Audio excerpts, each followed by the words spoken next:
meu amigo, fala minha amiga, em especial a você, aluno do primeiro ano do ensino médio regular do estado de Minas Gerais. Eu, professor Matheus, professor de História, mais uma vez estou aqui com vocês nessa nossa caminhada. Sempre digo que vocês são meus sobreviventes do The Walking Dead da vida real. E olha, galera, caminhamos aí para a semana 2 do módulo 7 do PET, do Plano de Ensino Tutorado, que foi disponibilizado para a gente pela Secretaria de Educação do Estado de Minas Gerais. E a temática de hoje, galera, é sobre fundamentalismo religioso. Falamos no primeiro momento sobre fundamentalismo étnico e hoje iremos falar sobre a ideia do fundamentalismo religioso e que, de certa forma, gera muitos conflitos até os dias atuais. Bom, mas antes, tá vendo aí, né? Então, olha só, para quem não conhece, galera, esse slogan, esse símbolo, faz parte de um projeto onde eu acredito e vários outros professores. É o Projeto Escola Online. O Projeto Escola Online, galera, é onde você vai encontrar em várias mídias sociais, como é o caso do Twitter, como é o caso do Facebook, o nosso Instagram, que tem muita informação, não só sobre o PET, mas para você do PET também. Você tem lá dia, o horário que serão postadas as aulas de acordo com a sua série, tá? Além de informações variadas. E aqui no YouTube, no nosso canal, onde a gente cada vez, galera, se sente honrado em ter um canal que cresce por sua causa. Se você ainda não se inscreveu, vai lá, se inscreve, dá um like, ativa as notificações, porque lembra, juntos somos mais fortes. E agora você tem aqui, tá vendo? A nossa plataforma. A nossa plataforma é o caminho que a gente fez para facilitar o seu estudo, onde você vai encontrar mastigado o material, vídeos, material teórico, para realmente completar o seu estudo. Então vai lá, quem quiser conhecer, vai lá em www.plataformaescolaonline.com.br. Beleza? Então o que eu tenho dito sempre? Vocês têm nos ajudado a fazer uma educação cada vez melhor. E para a gente começar a nossa aula sobre fundamentalismo religioso, o que a gente faz? Bora lá? Roda a vinheta!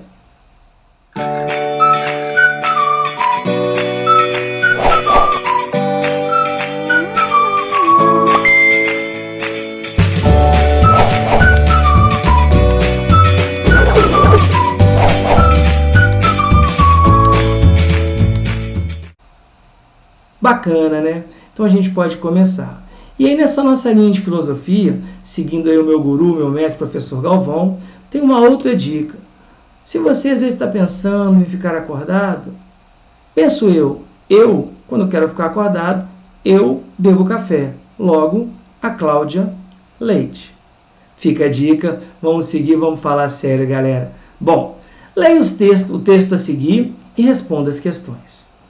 Quando pensamos em fundamentalismo religioso, podemos entender como uma ideia radical, absoluta ou totalitária.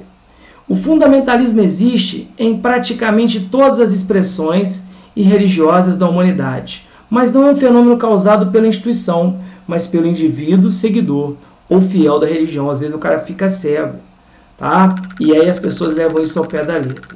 No conceito fundamentalista, qualquer pessoa que pense ou se expresse de modo diferente ao que eles pregam ou acreditam, passa a ser identificado como inimigo, é um infiel, como diria Marília Mendonça. Ei, infiel! Mas falando sério, galera, vocês falam, professor, você está podre, mas vamos lá. Ou como alguém que exige um trabalho intenso de conversão. Nessa esfera de pensamento, o espaço para que cada indivíduo possa ouvir e aprender e a partir de então se expressar torna-se inexistente, ou seja, você fundamenta, né, a sua vida em preceitos religiosos, que você se torna cego, você não ouve o outro, beleza? Então isso é muito perigoso, tá? Os movimentos fundamentalistas, de que tudo querem subordinar a lei islâmica, Sharia, são hoje muito ativos em vários países da África, do Oriente Médio e da Ásia. Eles tiveram a sua origem histórica, só lembrando, né, que o fundamentalismo, principalmente o islâmico, ele tem origem lá durante a Idade Média.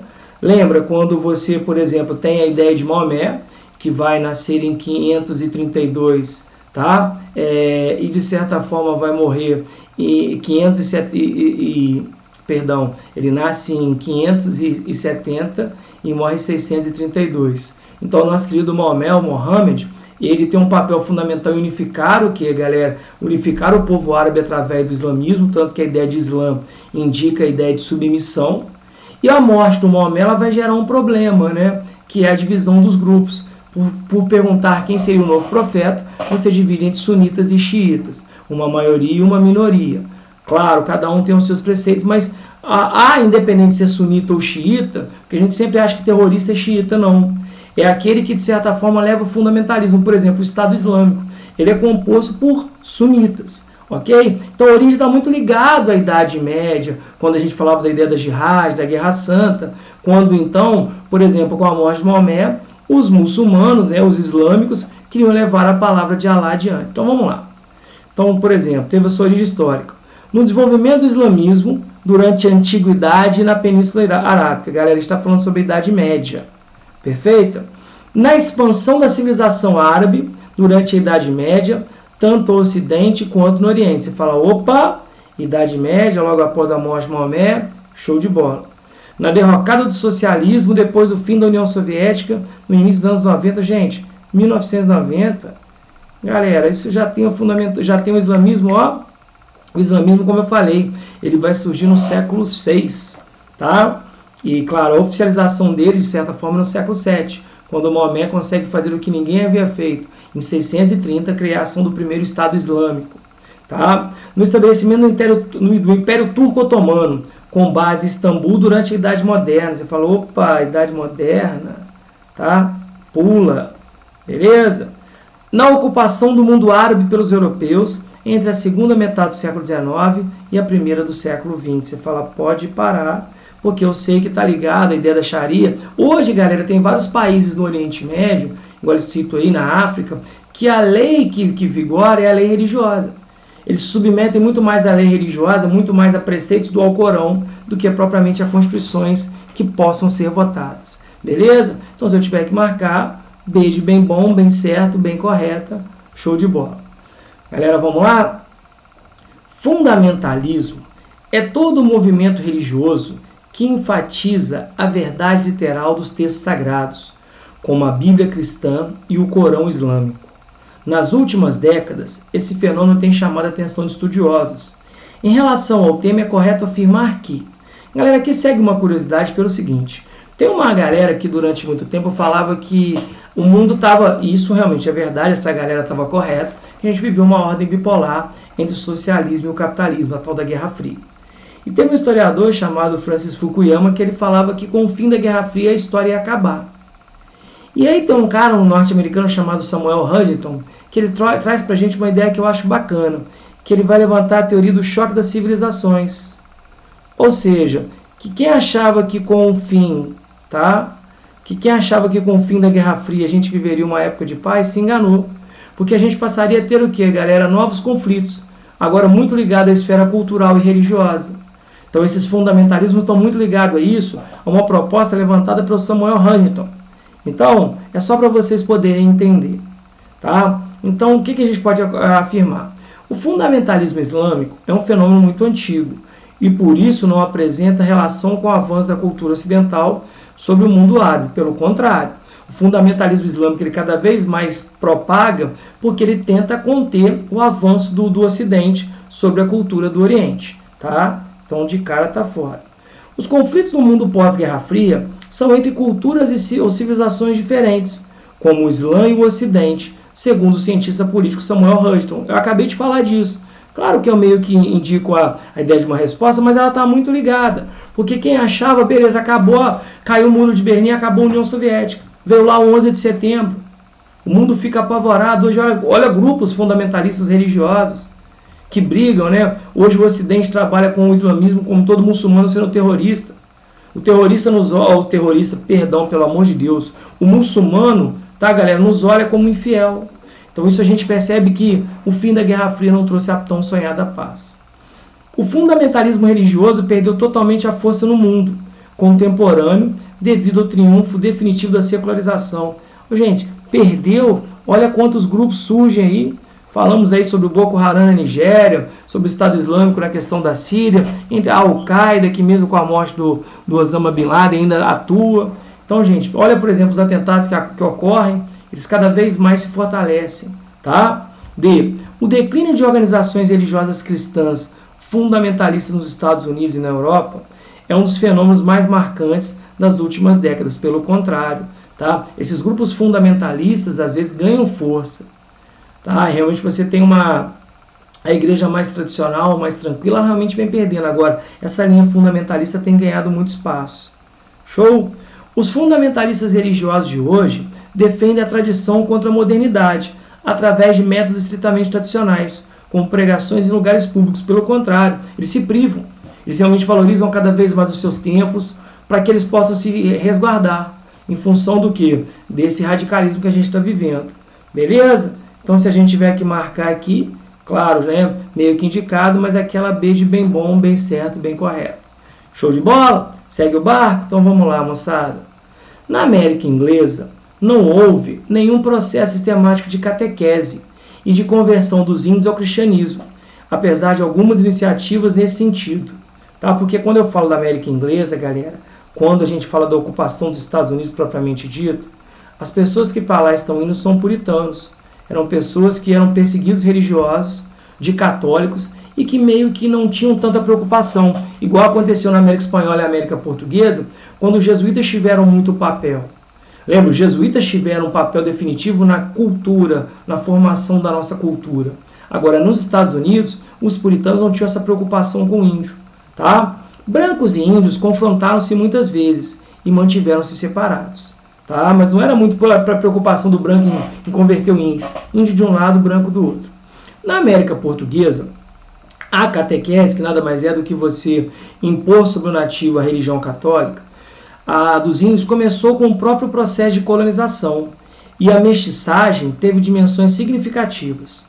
Tanto na América Inglesa quanto na Portuguesa, as populações indígenas foram muito sacrificadas. Você vai lembrar depois do Far West, do cowboy, ao mesmo tempo que aqui na América Portuguesa e na América Espanhola, aquela frase do Pablo Neruda ecoa muito alto: a espada, a cruz e a fome iam dizimando a família nativa. A cruz é um exemplo de que muitos realmente sucumbiram através das doenças, através das armas de fogo. Os índios não tinham defesa contra as doenças trazidas pelo branco. Foram derrotados pelas armas de fogo desses últimos e muitas vezes escravizados. Isso é muito comum na América Espanhola. No processo de colonização das Américas, as populações indígenas da América Portuguesa, e para ficar fácil, galera, quando eu falo de América Portuguesa, eu falo da parte da América que foi colonizada por Portugal. Em especial, eu falo do Brasil. Então, a questão é sobre a população dos índios aqui no Brasil. Vamos lá, galera. Poxa, já está mais ou menos a resposta para vocês. Tá? Então, houve um erro na produção aqui, mas vamos lá. Então, é o seguinte, galera. Letra A. Foram submetidos a um processo de doutrinação religiosa que não ocorreu com os indígenas da América Inglesa. Isso é muito claro. Então, aqui a ideia da catequese, ela nos mostra exatamente qual é a resposta. Beleza? Então, o professor aqui, ele comete uma falhazinha básica. Tá? Então, vamos lá, galera. Letra B. Mantiveram sua cultura tão intacta quanto a dos indígenas da América Inglesa. Realmente, quando você reza, hoje você reza tipo Tupã nosso de cada dia nos dai hoje, Jaci Maria cheia de graça, ou o índio ele aceita a cultura do ocidental, ou ele acaba sendo dizimado. Pelo amor de Deus, né, galera? Passaram pelo processo de mestiçagem que ocorreu amplamente com os indígenas da América Inglesa. Não, lá não é essa mistura, o índio ele separa, tá? Então a gente vê exatamente o contrário que o texto diz. Diferenciam-se dos indígenas da América Inglesa por terem suas terras devolvidas. O índio recebeu de volta, gente, é piada, né? Pelo amor de Deus, isso aí a gente merece o quê? Tá? Isso, tá? Essa é uma piadinha.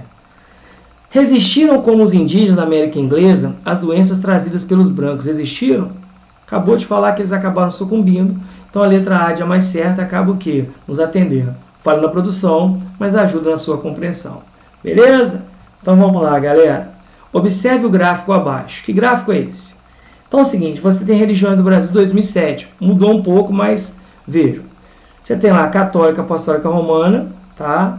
Assembleia de Deus Evangélicos Pentecostais, sem religião, Batista Evangélica, Espírita, Umbanda. Vejam, galera, um detalhe, tá? Olha como a Igreja Católica ela tem muita força. Apesar que hoje, né, a gente percebe essa questão de 13 anos atrás, hoje você já vê uma igreja ameaçada pelas religiões neopentecostais, né? As pentecostais é neopentecostais, de caráter evangélica mesmo, tal, e que vem crescendo. Mas por quê? A gente vai lembrar que o Brasil já foi, galera, um Estado, hoje nós somos um Estado laico. mas nós já fomos um Estado católico. Quando nós tivemos a nossa primeira Constituição, lá em 1824, estava definido que o catolicismo era a nossa religião oficial. Então fiquem atentos, beleza? Então vamos lá, galera.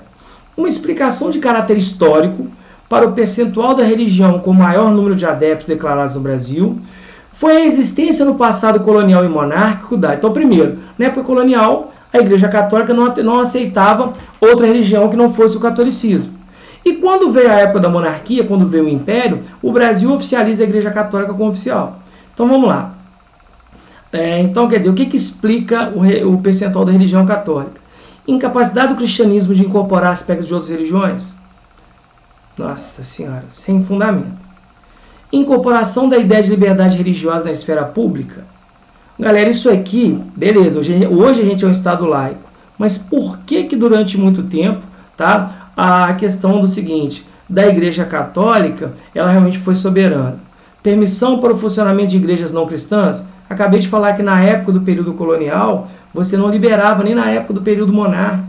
O catolicismo era a única religião de caráter oficial e às vezes tolerada. Relação de integração entre Estado e Igreja, você fala, opa, o Estado controla. Influência das religiões de origem africana, só para você ver como é que a gente trata hoje. De forma o quê? De forma pejorativa, quando você fala de religiões de origem africana, a gente percebe que o povo popularmente usa o termo de macumba, que são religiões com uma característica, assim, com uma profundidade absurda, que deveriam ser estudados, e não ser o quê? Ser menosprezados. Então, se eu tiver que marcar, a letra D de bem certo me atende. Beleza, galera? Então, olha só, mais uma vez eu agradeço a participação de vocês. Quem puder, vai lá, nos acompanha, visita a nossa plataforma, inscreva-se no canal, porque, como eu falo, vocês nos ajudam demais. Beijo imenso, até a próxima.